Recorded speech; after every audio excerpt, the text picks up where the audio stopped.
It's raining a little bit, but that is not going to stop me. I was very much looking forward to this run, so let's go.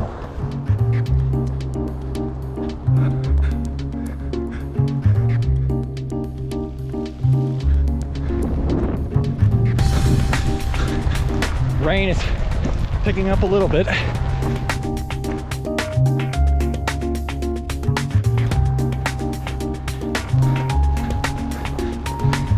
Isn't it weird how sometimes there's things that you do that you don't like doing them? It's not even like a case of like you don't want to eat cake, but you can't help yourself.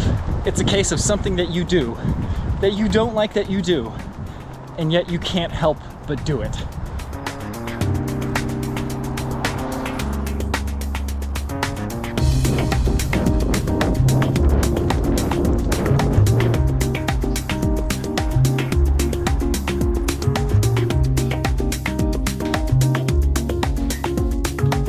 YouTube and lunch, come on, man. Is there a better combination? You see, like most people, I leave my phone next to my bed when I go to sleep.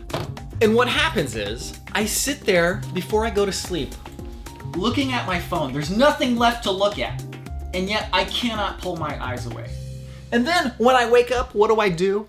The very first thing I do, before anything, is I pick up the phone and I start looking at stuff. And I hate it. It's literally just gambling. It's opening up the slot machine and seeing, oh, did they announce any new video games? Was any new piece of technology announced? And for the most part, that's fine, but I lose 30 minutes every morning and every night because of that stupid phone. Finally, I was like, yo, the only way I'm gonna solve this problem is putting the phone in another room. There is no amount of willpower that is going to prevent me from using that phone if it's right next to me when I'm in bed. However, I am only human, so I need a replacement.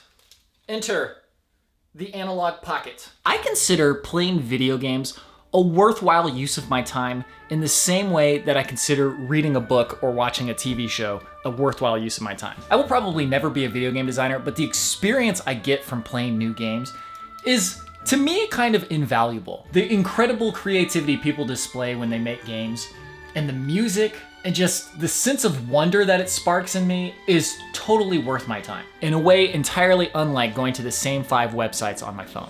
And this is an especially good replacement because when I play a game at night, I've only got so much energy to actually interact with something. So playing a game before bed, I'm probably gonna last like 5 or 10 minutes before I'm just like, I'm too tired, I gotta go to sleep. And in the morning, I have absolutely zero desire to play any games. And I don't know if this will work in the short term or the long term, or if maybe I'll just eventually have nothing next to my bedside, but I at least gotta try something.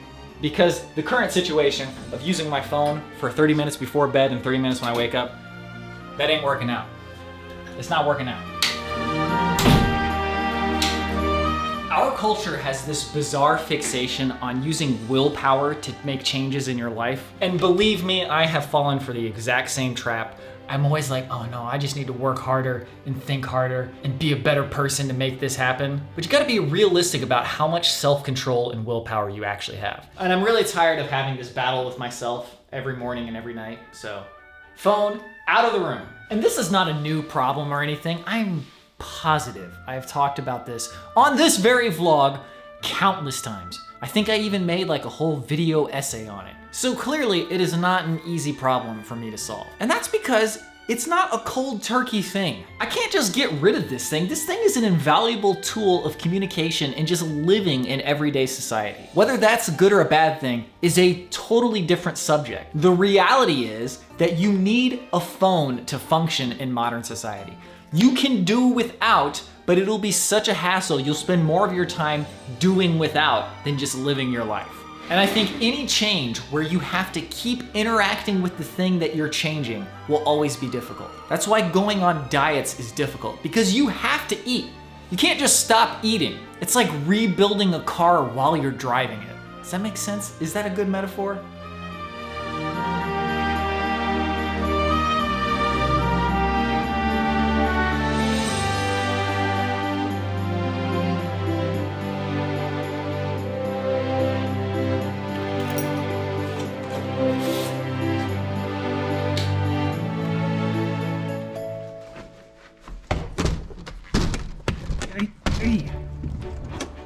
the other day I was talking about some lens. Well, good news, they're able to repair it.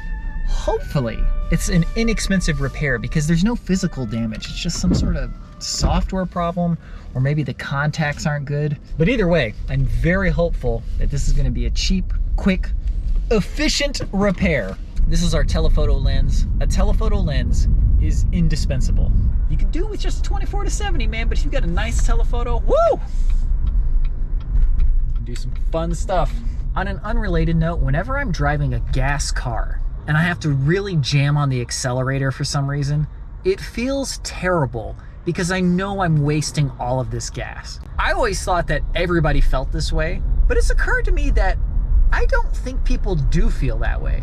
In fact, every time I'm driving a gas car, it feels like I'm on borrowed time.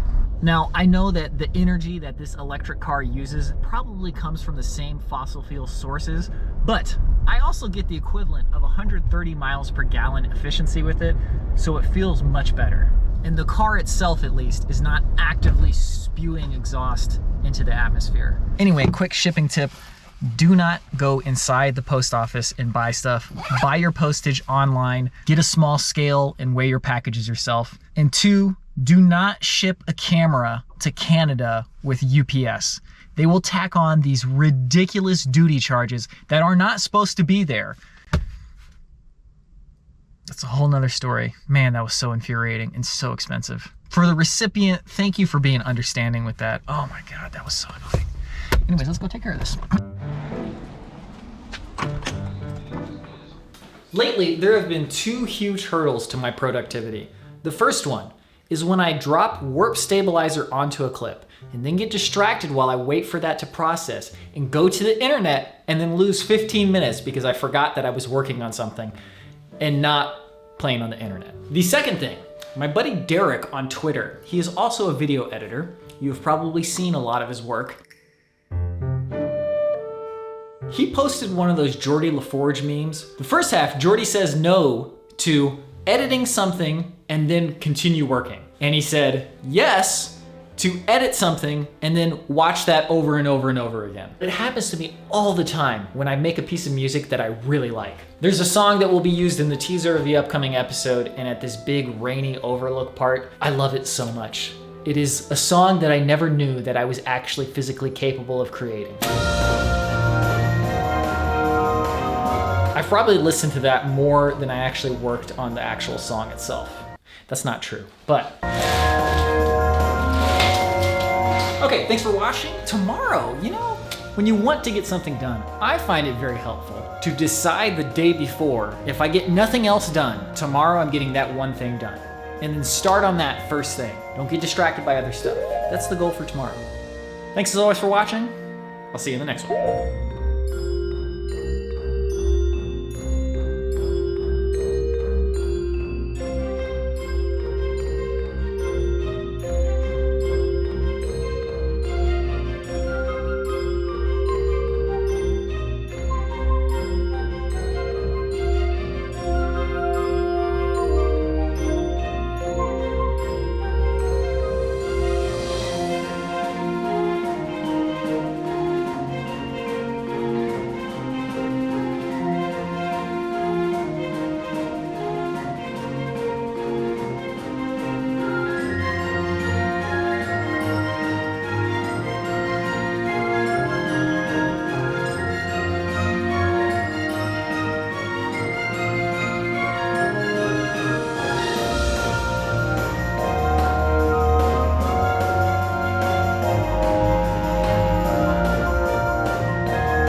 And believe me, I have fallen for the same trap